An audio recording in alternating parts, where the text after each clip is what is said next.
Merci Seigneur pour cette série Lumière sur Dieu. Parce que le plus qu'on découvre Dieu, le plus qu'on l'aime.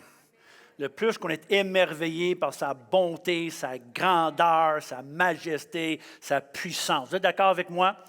Est-ce qu'on peut se lever tous ensemble et donner une ovation debout pour le Seigneur qu'on découvre? Le plus qu'on découvre, le plus qu'on l'aime.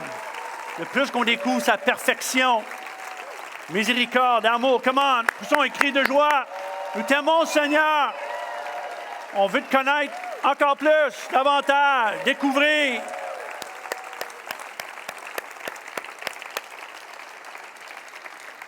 Dieu est bon. On est heureux d'être en sa présence ce matin. Merci d'être là. Vous pouvez vous asseoir. Je suis heureux d'ajouter ma voix à cette série estivale appelée Lumière sur Dieu. Et ce matin, nous voulons jeter une lumière sur le Dieu des dons, the God of gifts, le Dieu des dons.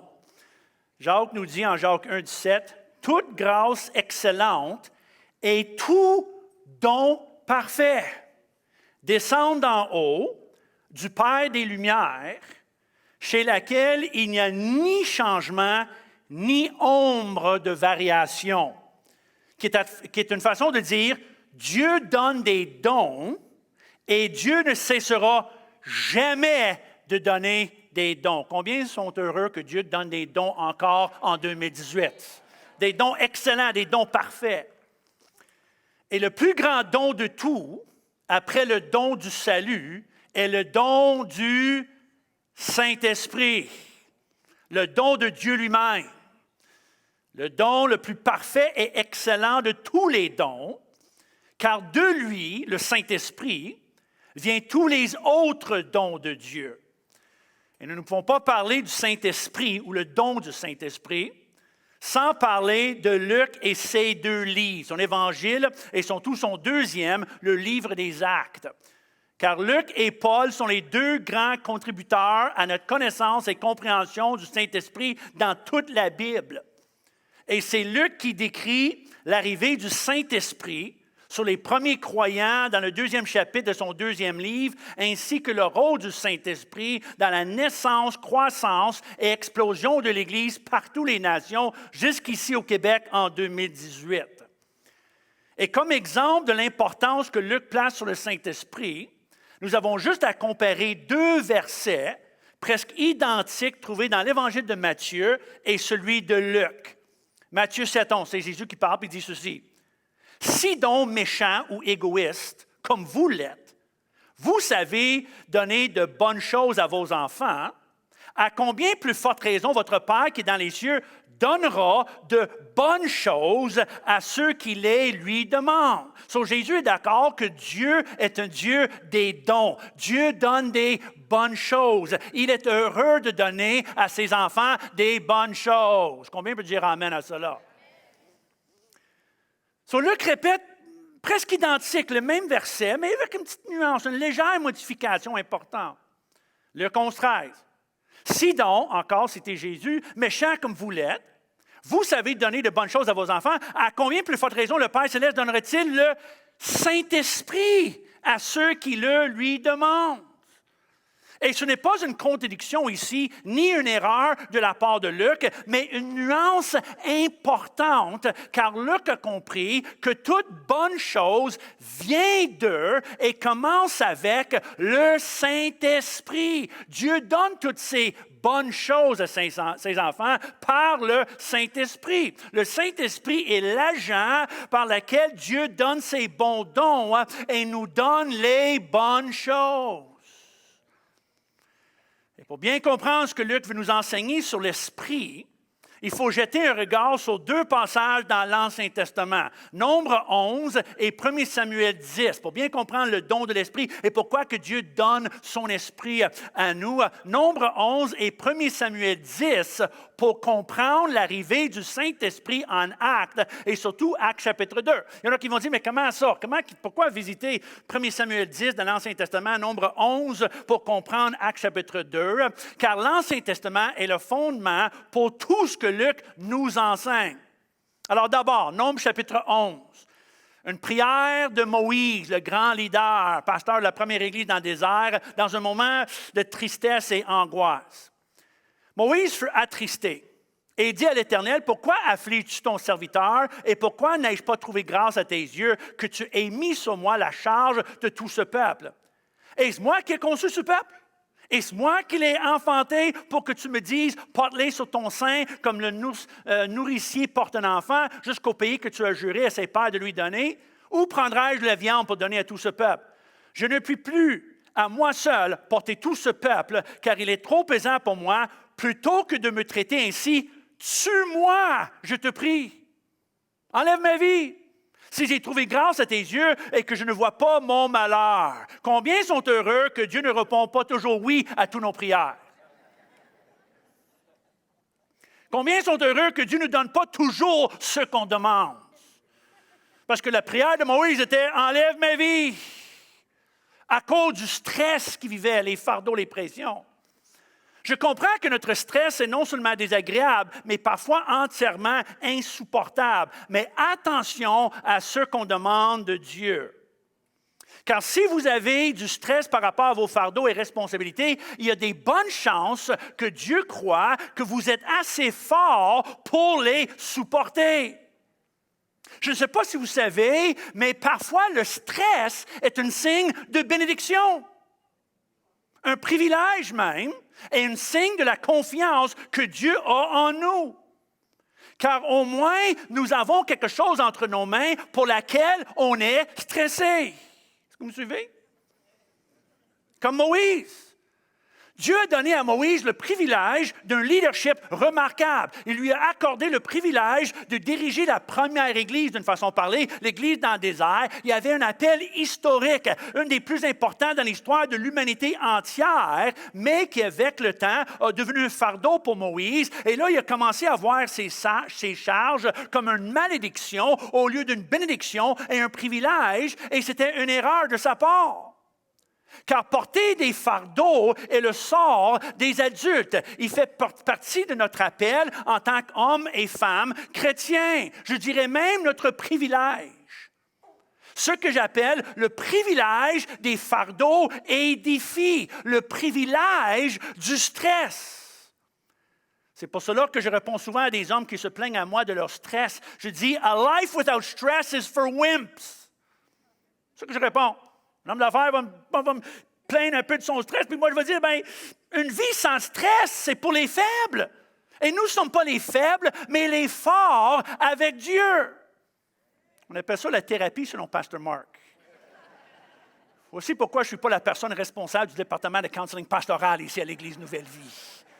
Pasteur Mark et moi, je suis stressé. A life without stress is for wimps. Be a man.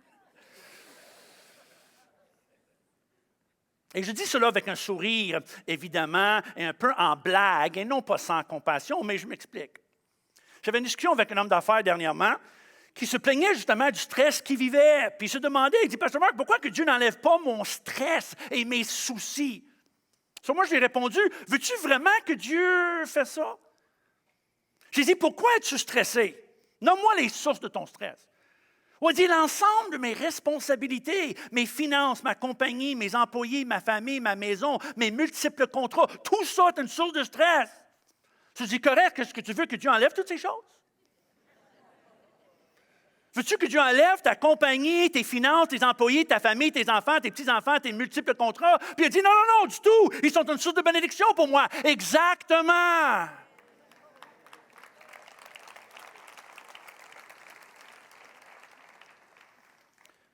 Même chose pour moi et le ministère. Des fois, j'entends des pasteurs qui se plaignent de leur église, leur congrégation, leurs soucis, leurs pressions, mais ils ne veulent pas que Dieu enlève leur ministère. Alors, que voulez-vous que Dieu fasse? Il y a plusieurs pasteurs qui diraient, « Ouais, mais qui me donne une autre église où les gens sont plus gentils, moins difficiles et plus sanctifiés. » Moi, je compare ça à un médecin qui veut changer d'hôpital pour un où les gens sont moins malades. C'est un non-sens. Alors, quand vous vous réveillez demain matin, au lieu de vous plaindre de vos soucis, dites merci Seigneur de tout ce que j'ai entre mes mains, pour tout dont je suis responsable. Quel privilège et bénédiction de porter ses fardeaux et gérer ses responsabilités.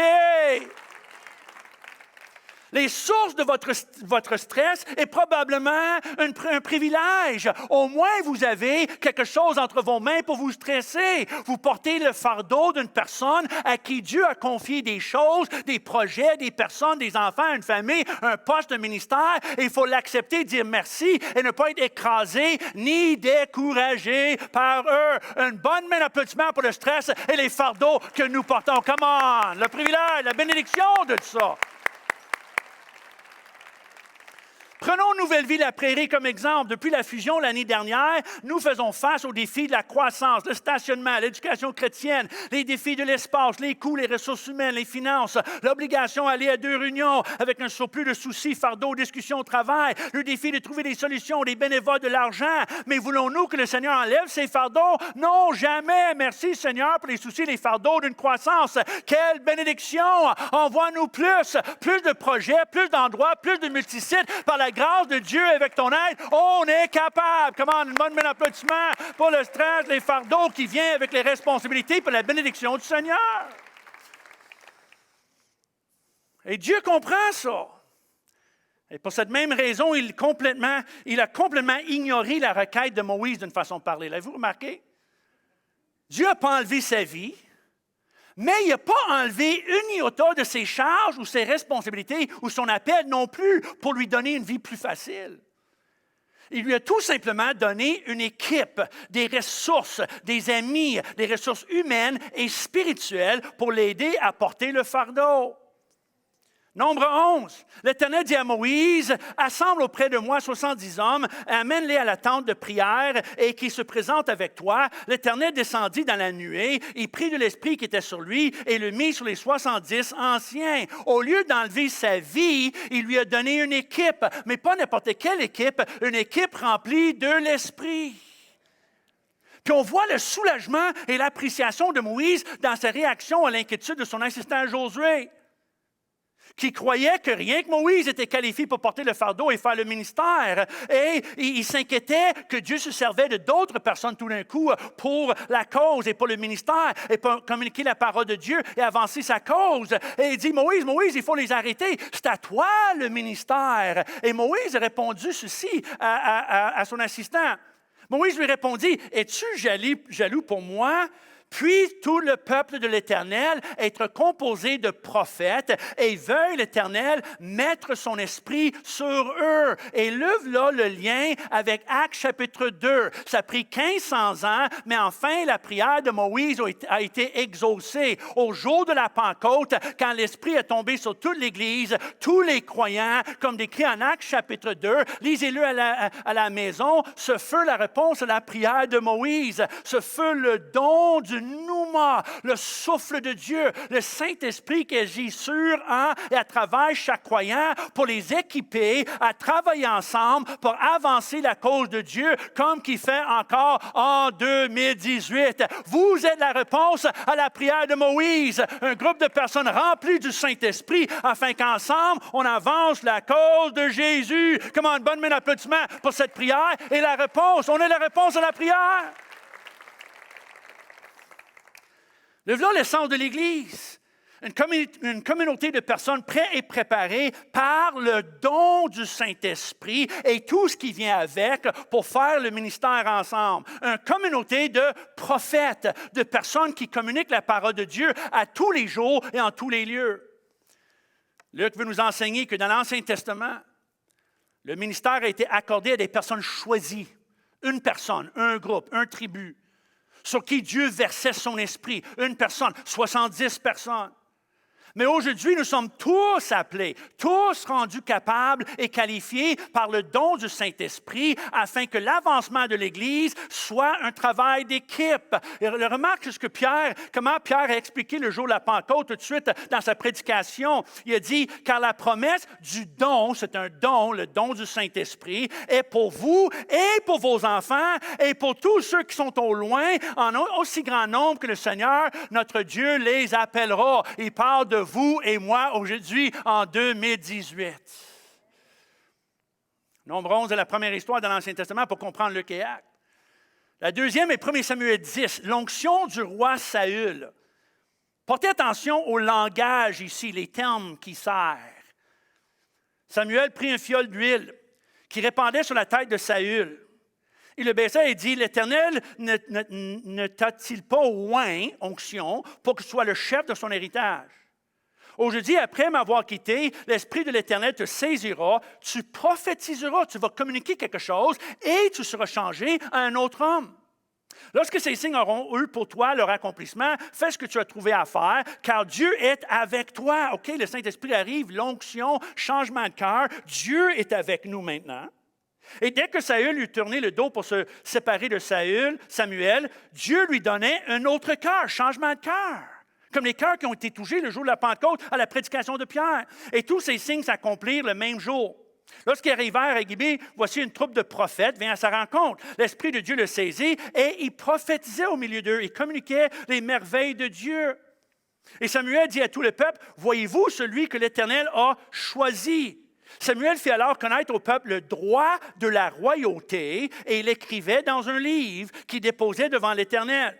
Puis il renvoyait tout le peuple, chacun chez soi. Saül aussi s'en allait dans sa maison à Gibée et fut accompli par les honnêtes gens dont Dieu avait touché le cœur. Quel rapport entre cette histoire et le livre des Actes? D'abord, Luc sert d'un langage presque identique dans sa description de l'arrivée du Saint-Esprit sur les croyants, comme qu'il est arrivé sur Saül. Remarquez le vocabulaire semblable, la terminologie commune. L'onction, c'est un signe. Dieu est avec toi. La prophétie et les prophètes. La mission, un homme choisi par Dieu. La touche de Dieu, un changement de cœur. Les responsabilités monarchiques, un travail d'équipe. Encore une fois, Luc veut nous enseigner ce qui est arrivé à un individu par l'Esprit, dans ce cas ici, Saül. Maintenant, nous arrive tous. Le Saint-Esprit arrive sur nous, l'Église, les croyants, afin d'accomplir, parce que nous sommes les choisis de Dieu, pour accomplir sa mission. C'est un signe pour dire, vous êtes choisis pour accomplir la mission de Dieu. Le Saint-Esprit arrive afin de changer nos cœurs, nous donner une onction, nous rendre des prophètes, d'une façon de parler, qui communiquent la parole de Dieu à une génération perdue, des personnes qui communiquent les oracles de Dieu, un peuple appelé et équipé pour la mission et pour combler les responsabilités monarchiques, comme des fils et filles du roi, une communauté prophétique, un sacerdoce royal, comme Pierre nous décrit. Est-ce que vous me suivez? C'est vous et moi, ça. Remarque ce que comment Pierre le décrit en 1 Pierre 4. Si quelqu'un communique, s'il parle, que ça soit comme annonçant les oracles de Dieu. C'est comme si vous annoncez la parole de Dieu. Si quelqu'un remplit un ministère, qu'il le remplisse selon la force que Dieu communique. Quelle est la force que Dieu communique? C'est la puissance du Saint-Esprit. Pierre encore, 1 Pierre 2. Vous êtes une race élue, choisie, vous êtes choisis. Un sacerdoce royal, une nation sainte, un peuple acquis. Pour quelle raison? Afin que vous annonciez les vertus de celui que vous appelez des ténèbres à son admirable lumière. Même chose, même langage que dans l'histoire de Saül. Qu'est-ce que ça dit? Samuel, il a dit, l'onction est sur toi, et maintenant, il a fait connaître au peuple le droit. Ça veut dire les responsabilités et les règlements de la royauté. Il les écrit dans un livre. Où trouvons-nous aujourd'hui les règlements et les responsabilités en tant qu'annonceurs de la bonne nouvelle et sacerdoce royal? Où sont ces règlements? Sont écrits dans ce livre Ancien et Nouveau Testament que nous appelons la parole de Dieu, qui nous donne les instructions pour vivre comme un peuple qui annonce les oracles de Dieu, qui proclame la bonne nouvelle, qui sont des princes, des fils et des filles du roi et des prophètes par la puissance du Saint-Esprit. C'est ici les règlements. Comme j'ai déjà dit, puis je dis souvent, si vous voulez connaître Dieu, la Bible. Vous voulez mieux connaître Dieu, la Bible. Vous voulez connaître la volonté de Dieu, la Bible. Vous voulez entendre la voix de Dieu, la Bible. Lisez votre Bible, Dieu parle ici. Et la personne qui me dit, non, moi je veux entendre la voix de Dieu d'une façon audible. OK, pas de problème, lisez votre Bible à haute voix. Et vous allez entendre la voix de Dieu audiblement parce que Dieu parle dans sa Bible. Comment on a un bon applaudissement pour la parole de Dieu. Il parle ici.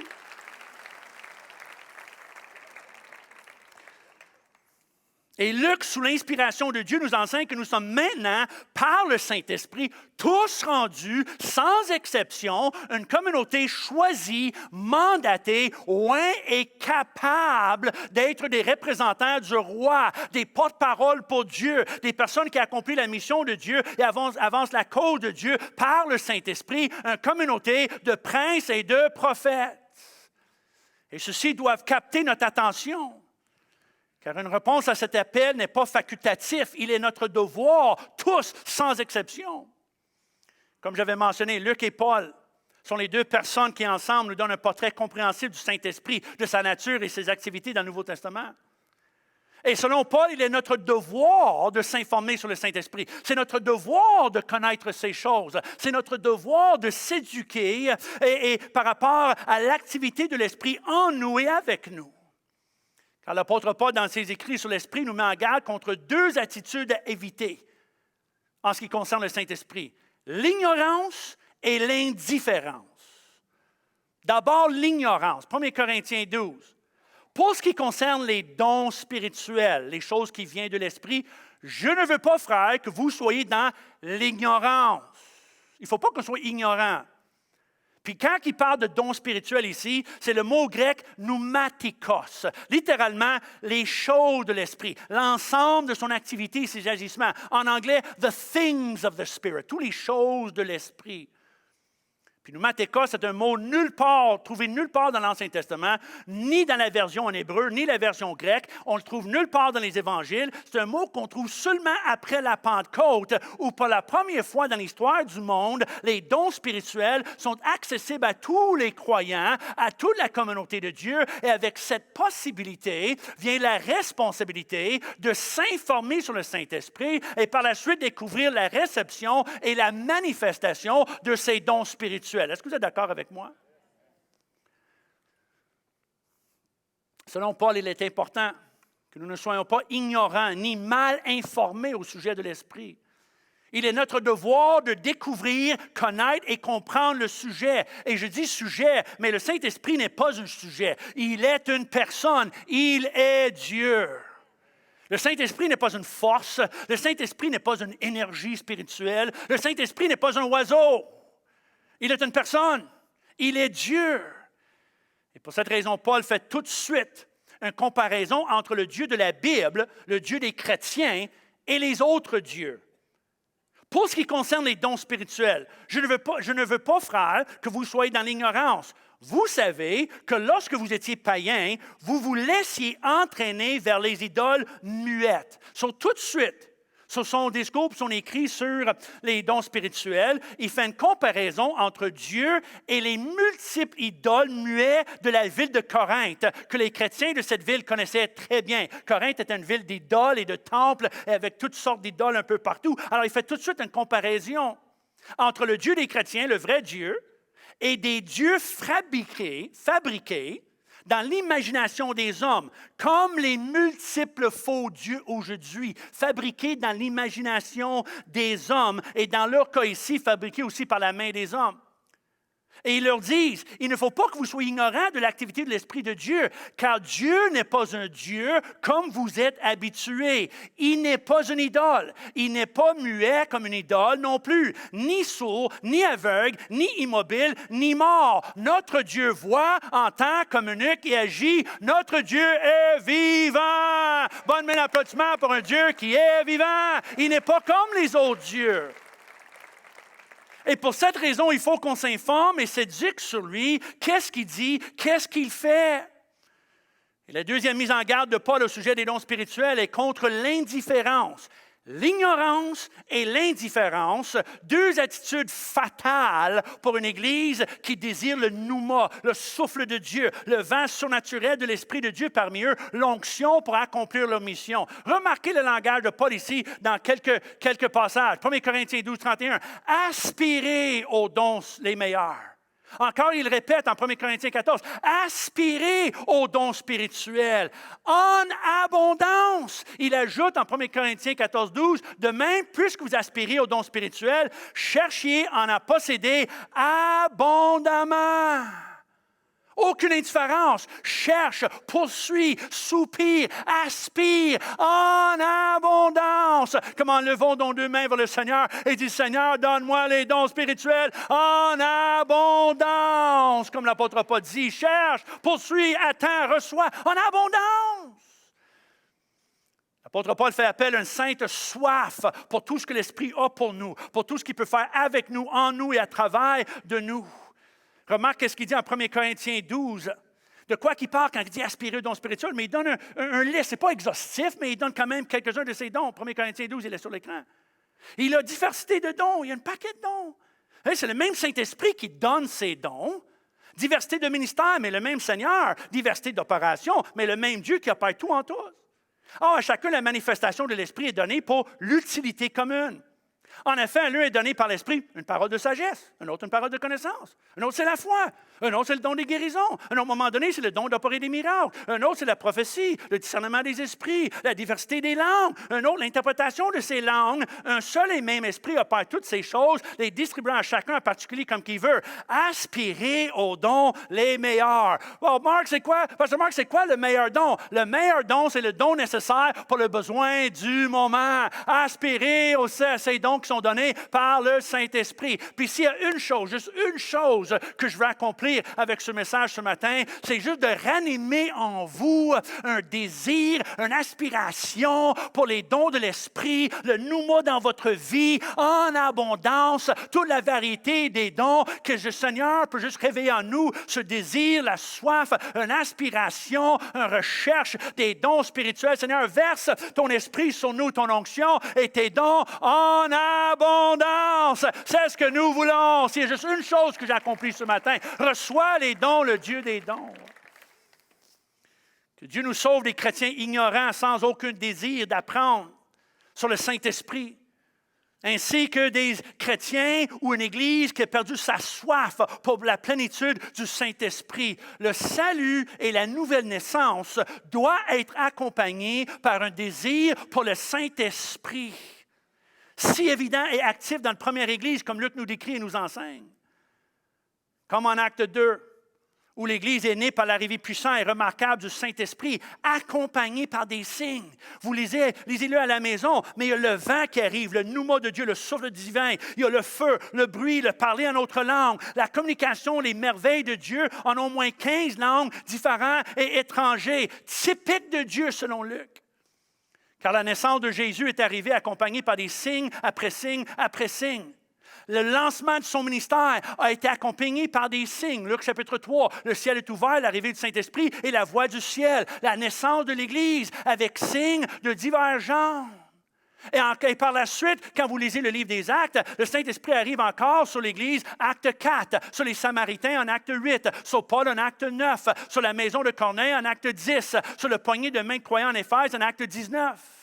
So, Luc nous raconte l'arrivée du Saint-Esprit sur les Juifs, les Samaritains, les Italiens, sur des foules, des individus, sur des groupes. Il arrive à Jérusalem, Césarée, Éphèse, Samarie. C'est comme si les pages des écrits de Luc crient vers nous. Le Saint-Esprit partout et pour tous. Et ça inclut nous ici à Longueuil en 2018.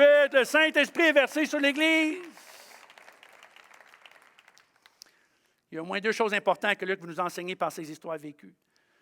D'abord, la prière de Moïse a été répondue. Le Saint-Esprit pour tous, et en deuxième.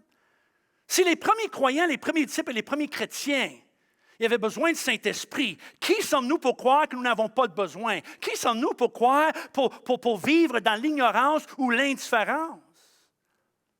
Vous Vous êtes d'accord avec moi que s'il était nécessaire pour les disciples qui avaient témoigné la résurrection de Jésus en personne, ainsi que l'apôtre Paul, après sa conversion dramatique sur le chemin vers Damas, qui sommes-nous pour penser que nous pouvons vivre sans lui? Est-ce que je peux entendre un amen à cela?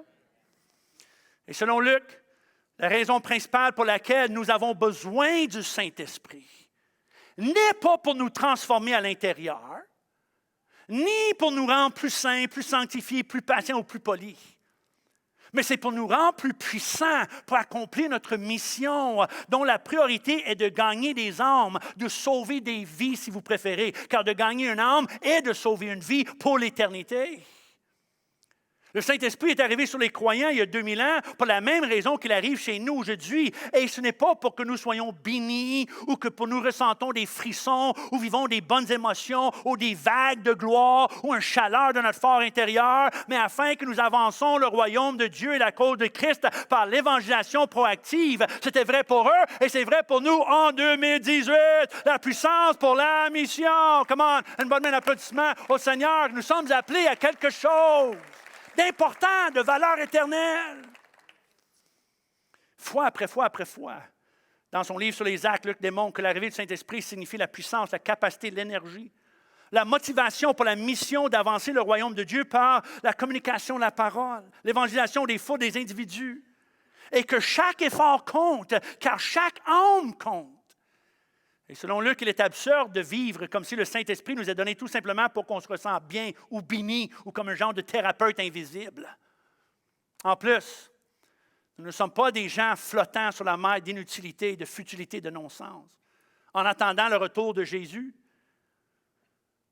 comme si nous ne sommes pas non plus des simples croyants, juste des croyants. On est des croyants, on attend le retour de Jésus. On est comme tout le reste du monde, sauf plus poli, plus souriant, plus gentil. Non, pas selon Luc.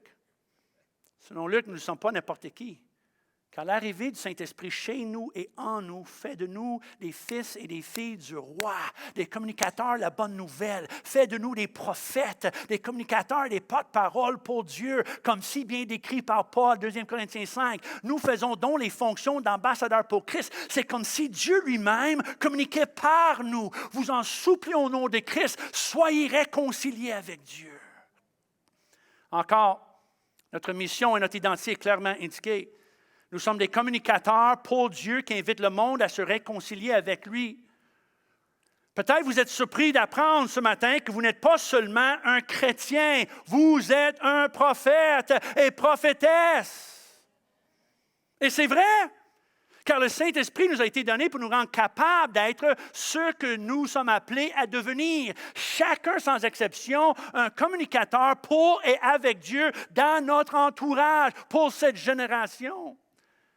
C'est pour cela que parmi tous les dons que Paul énumère en 1 Corinthiens 12, 13, 14, il priorise et favorise la prophétie. C'est remarquable.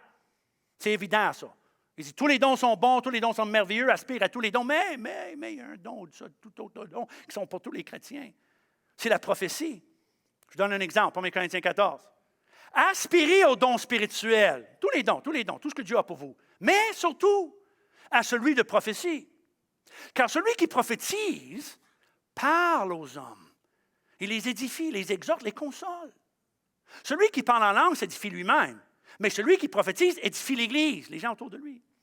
Je désire que vous parliez tous en langue, mais encore plus que vous prophétisiez. Car celui qui prophétise est plus grand que celui qui parle en langue. C'est pour ça que je dis que nous sommes appelés sous le Saint-Esprit à être une communauté prophétique, selon Paul et Luc, qui fait attention à nous enseigner que prophète était la première identité de Jésus, la première identité de Jean-Baptiste, la première identité des premiers croyants après l'arrivée du Saint-Esprit. Et moi, je crois que ce qui était vrai pour eux est aussi vrai pour vous et pour moi. L'identité des premiers croyants et l'identité des croyants en 2018 est la même. Luc est clair dans son explication de ce qui signifie l'arrivée du Saint-Esprit dans la vie d'un croyant. C'est pour nous rendre d'abord des communicateurs pour Dieu, capables de continuer le ministère de Jésus, qui est un ministère prioritairement prophétique. Et je dis cela parce que malheureusement, aujourd'hui, il y a beaucoup de confusion et pensées erronées au sujet des prophètes et ministères prophétiques. Et une des grandes raisons pour cela est parce que nous avons l'impression qu'un prophète est un peu mystérieux. Un prophète est un peu weird. Il se promène avec un visage sérieux, des yeux grands ouverts, cherchant quelqu'un sur qui il peut prononcer des paroles. C'est pour cela que quand je suis assis dans l'avion, la personne à côté de moi me demande ce que je fais dans la vie. Si je veux parler, je réponds à un professeur de théologie. Si je veux dormir, je réponds à un prophète pentecôtiste. Comme ça, il me laisse tranquille le reste du vol.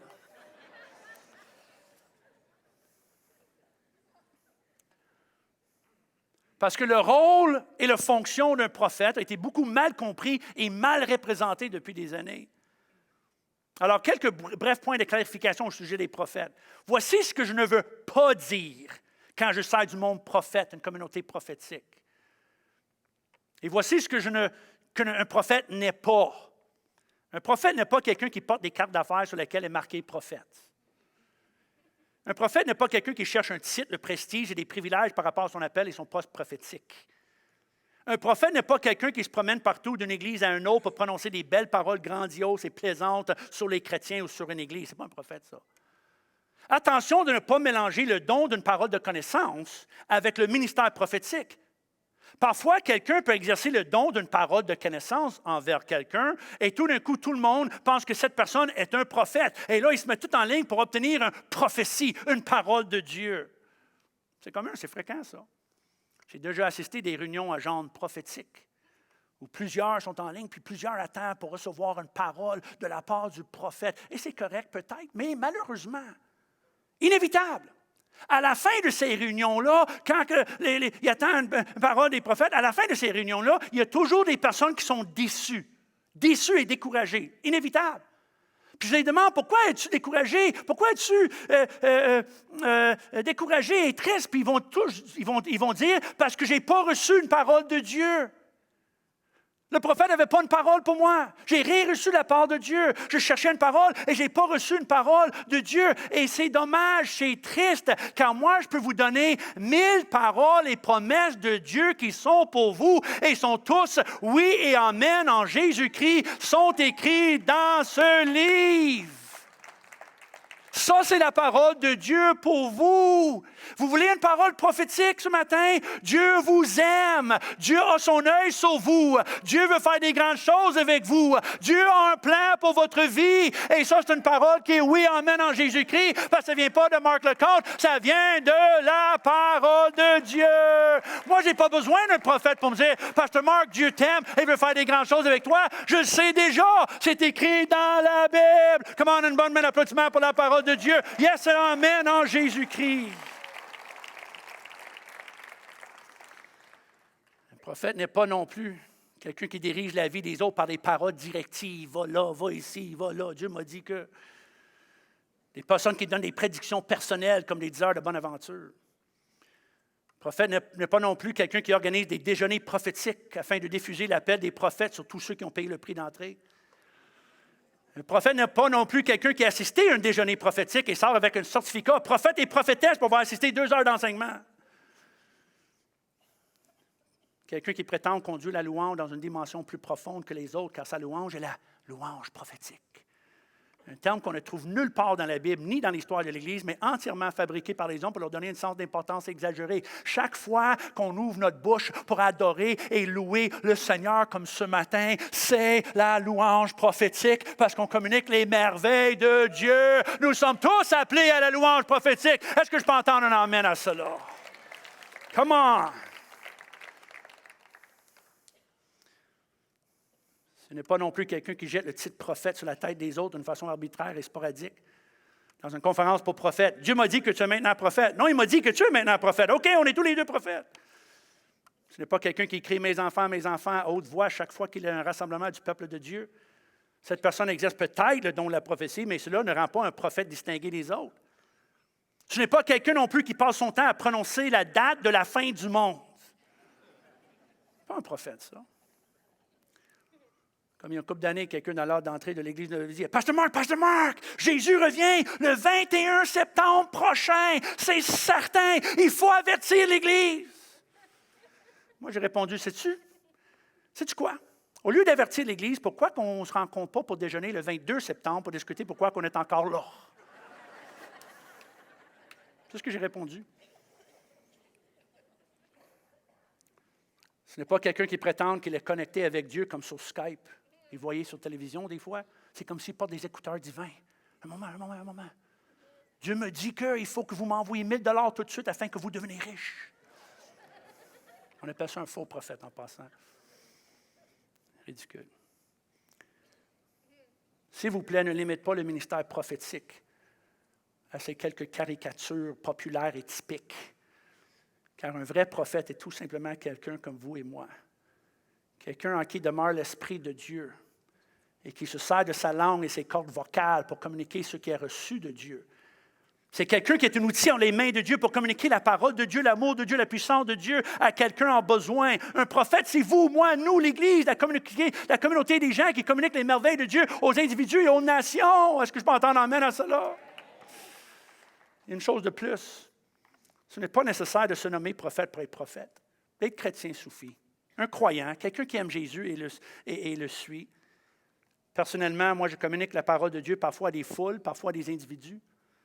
Mais si je me présente comme Marc, peut-être Pasteur Marc des fois, mais jamais comme le prophète Marc. Ce n'est pas nécessaire. Alors la prochaine fois que quelqu'un se présente à vous comme prophète, réponds tout simplement, « Ah oui, moi aussi! » Et s'il demande, « Mais selon qui? » Réponds selon Luc, le livre des Actes et le Saint-Esprit, vous? Et ce n'est pas nécessaire non plus d'être dans la zone pour être prophète, pour communiquer une parole de Dieu. Dieu m'a dit qu'il faut que tu pries. Ce n'est pas nécessaire d'être dans la zone. Weirdo. Comme si nous sommes saisis de quelque chose de mystérieux ou bizarre. Ce n'est pas nécessaire de secouer la tête de quelqu'un, ce n'est pas nécessaire de tomber dans une transe. Soyons normaux et naturels dans la communication de la parole de Dieu.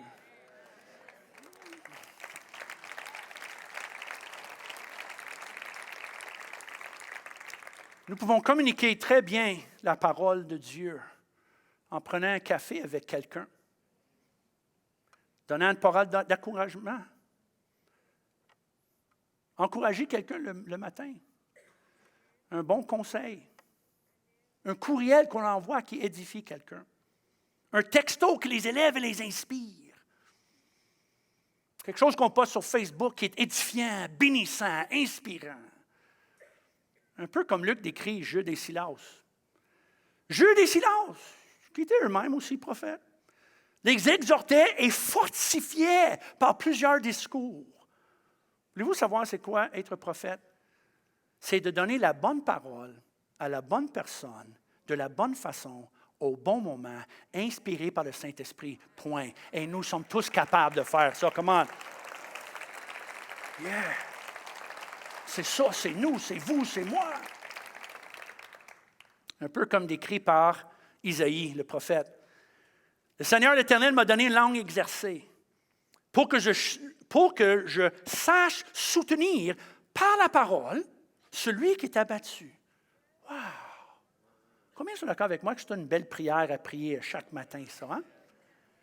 Quand vous vous réveillez le matin, comprenez que vous avez le Saint-Esprit. Cherche en abondance l'activité de l'Esprit dans votre vie. Cherchez les dons de l'Esprit. Saint-Esprit, sers-toi de moi aujourd'hui.